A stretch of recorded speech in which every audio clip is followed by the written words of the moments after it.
past year, the Sustainable Landscape Company and Biofilter have teamed up and designed and built a number of urban farms at the Cape in Cape Patterson, here at the Australian Ecosystems Nursery in southeast Melbourne, at the Sustainable Coffee Company in Port Melbourne and Melbourne Sky Farm, and they're now producing a real abundance of food, and we're now diverting some of that surplus food to food charities, including Oz Harvest and other local charities. We want to demonstrate that we have all the ingredients in our cities to be able to grow huge amounts of food and divert that to charity.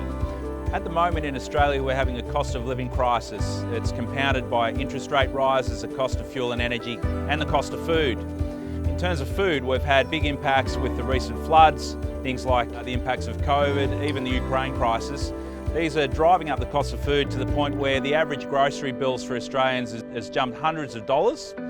And there's a real need right across the board to increase the availability of fresh local food. And that's with ordinary households and also households who are receiving food from charities. Food charities at the moment are under a lot of pressure, and there's a real demand for fresh produce. We think that well-designed urban farms can help augment food supply. Hi, I'm Kate. I'm a landscape architect with the Sustainable Landscape Company.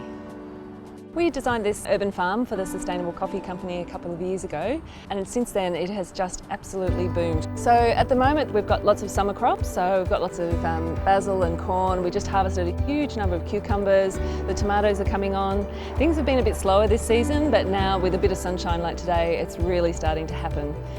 You know, this kind of work environment, there's not a lot of sort of park and open space for people to use, so this has created really lovely opportunity for the staff to come together and to spend time outdoors. They can pick a little bit of produce to add to their lunch, some produce that they might take home, and then really enjoy some outside time in the middle of work.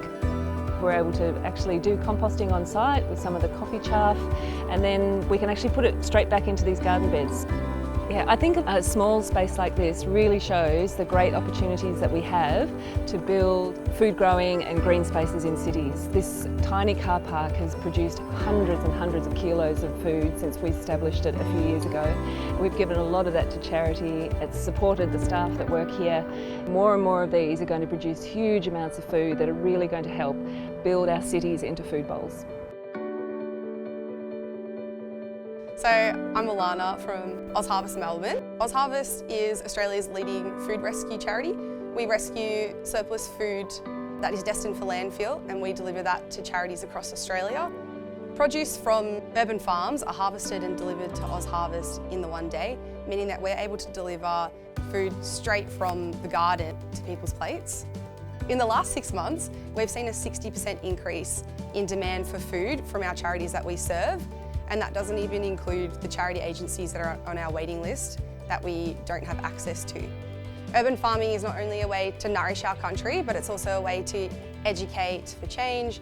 We also run programs such as NEST, which is Nutrition, Education, Skills and Training, which is where we can educate so that people who are receiving this nourishing food from Sky Farm are able to learn how to cook healthy food whilst living on a budget. Urban farming is a great solution to be able to deliver fresh produce to people in need. We think we've hardly scratched the surface in terms of the potential to grow huge amounts of food within our cities. There are a whole raft of benefits to having an urban farm like this in your space, whether it's your workplace, your community group, your rooftop, your balcony or your backyard. And they include having access to low-cost, fresh produce, reducing food miles to food metres. You're inviting nature into your living space. It encourages exercise, it encourages the formation of community and social contact. We're hoping that we see hundreds and eventually thousands of these urban farms in Australian towns and communities so that we can turbocharge the amount of food that's available to people who need it. If you're interested in having a thriving urban farm like this in your space, then the Sustainable Landscape Company can design and construct these for you. And you can also purchase the Foodcube wicking beds through Biofilter, and they can be shipped all over Australia. So get involved.